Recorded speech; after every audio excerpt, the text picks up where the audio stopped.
Hey everyone, welcome back to Kids Network Studios. I'm Mimi-kun, aka1028, and this marks the start of the Pokemon video series. Yay! Welcome one and all to the Pokemon video series, where we go over all the Pokemon in the world and give our honest opinion about them. Now, when I say we're going to cover every Pokemon, I do not mean let me try that again. I am not going to cover Mega Evolutions. Okay?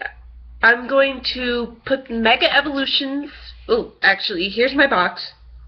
Okay, and in this box is the Mega Evolutions, Eevee and its evolutions, and all the legendary Pokemon. I'm putting that in this box here, and I'm putting it aside, because I will be covering those other Pokemon at a later time. Right now, though, we just need to focus on the regular Pokemon, starting with the very first Pokemon, and that is Bulbasaur, the Seed Pokemon, a Grass Poison type. Special ability is Overgrowth. When HP is below 1/3, grass power increases to 1.5 times. It has many weaknesses to fire, ice, flying, and psychic. Bulbasaur has two evolutions, Ivysaur and Venusaur. Let's cover Ivysaur next.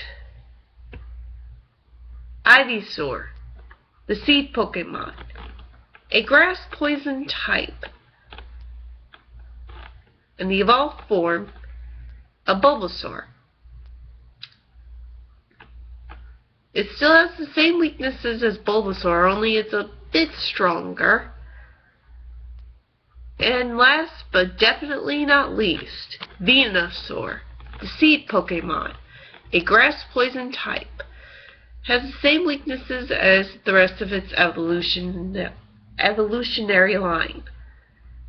Now, in my personal opinion, I did raise a Bulbasaur myself, and I gotta say, Bulbasaur is not your best choice if you are going or planning to compete, mainly because it has so many weaknesses. But if you can teach it useful moves to cover up for those set weaknesses, or you have another Pokemon in your lineup that can cover those set weaknesses, then Bulbasaur is okay, but I wouldn't recommend Bulbasaur or its evolutionary line for any kind of competitive gameplay. Because seriously, if you use a Venusaur in a final match, you're probably going to regret it later, because it has too many weaknesses.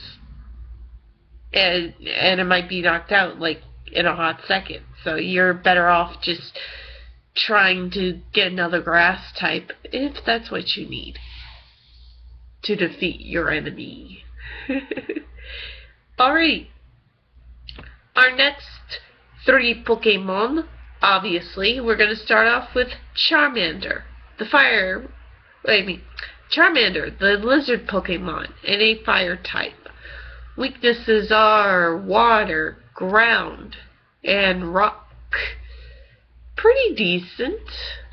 And Charmander has two evolutions.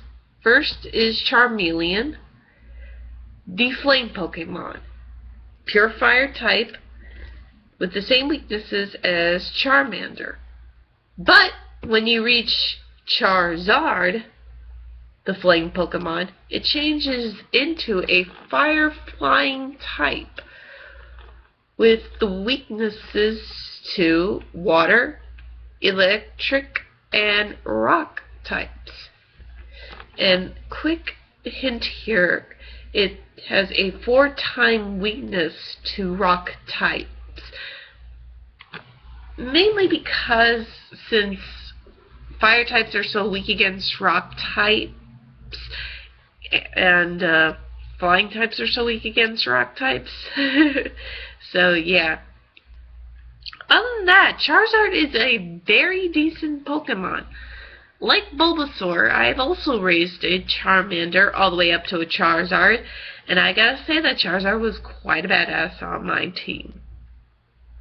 I would definitely use a Charizard in competitive play, but make sure that you have some decent moves to back up a Charizard if you're not going to use a Mega Evolution. Our next set of Pokemon is, of course, Squirtle and its evolutionary chain. Let's start with Squirtle, the tiny turtle Pokemon. A pure water type with 2 weaknesses, electric and grass. It also has 2 evolutionary forms, one being Wartortle, the turtle Pokemon. Also a pure water type. And finally, Blastoise, the shellfish Pokemon, also a pure water type. Now, I like the Squirtle and its evolutionary chain. I've also raised a Squirtle myself, and I have to say it is a very reliable Pokemon so long as you equip it with good moves. Because other than that, sadly, you don't really use water types all that much, I've been noticing lately, or is that just me? I'll leave it up to you guys in the comments below. But anyways, I digress and I move on, because we only got 15 minutes for each video, and I try not to make these too long. Our next Pokemon is Caterpie, the worm Pokemon, a bug type with the weaknesses to fire, flying, and rock. Caterpie has 2 evolutions, Metapod and Butterfree. Metapod is known as the cocoon Pokemon, a bug type, and Butterfree is known as the butterfly Pokemon, a bug flying type with the weaknesses to fire, electricity, ice, flying, and a 4 times weakness to rock. Which means if you only have a Butterfree left and you're facing off against a Geodude, chances are it's not going to last very long. So, unless you're into like a bug competition, Butterfree and Caterpie and Metapod, yeah, they're not exactly competition worthy. But they make pretty good Pokemon to scare Misty with. Oh, Misty! Okay, I'll stop. Our next couple of Pokemon are, well, we'll start with Wheedle, the hairy Pokemon, a bug poison type with the weaknesses to fire, flying, psychic, and rock types. Wheedle has 2 evolutionary forms, Kakuna and Beedrill. Kakuna is the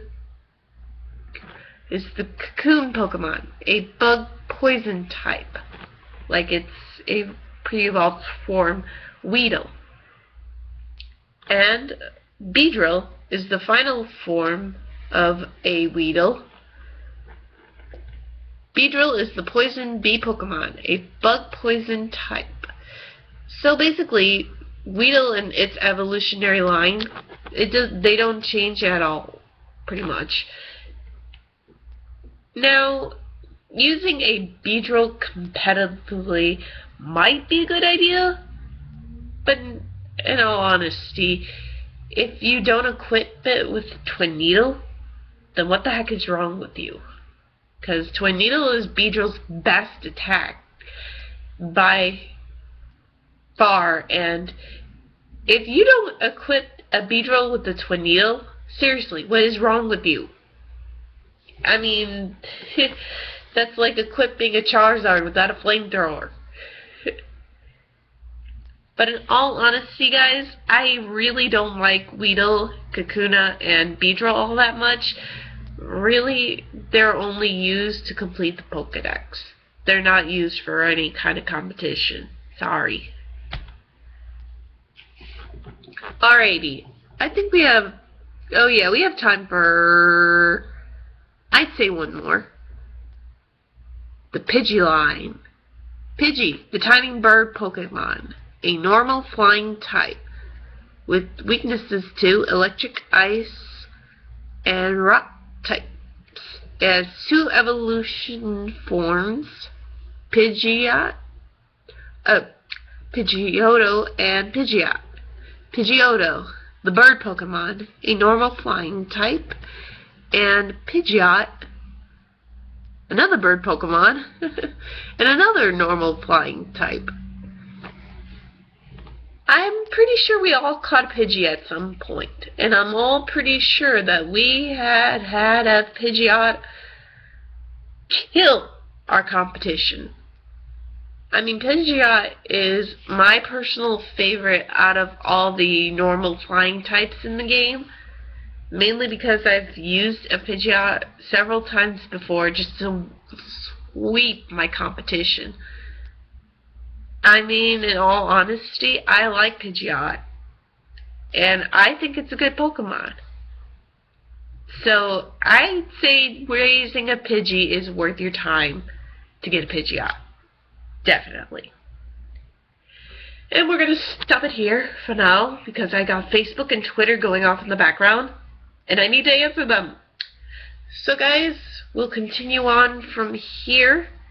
Remember, we have our box and our box has been put aside, and in that box, Mega Evolutions, Eevee and its evolutions, and the legendary Pokemon. We're gonna do those all last. For now, this is AK1028 Amy-kun signing off from Kids Network Studios.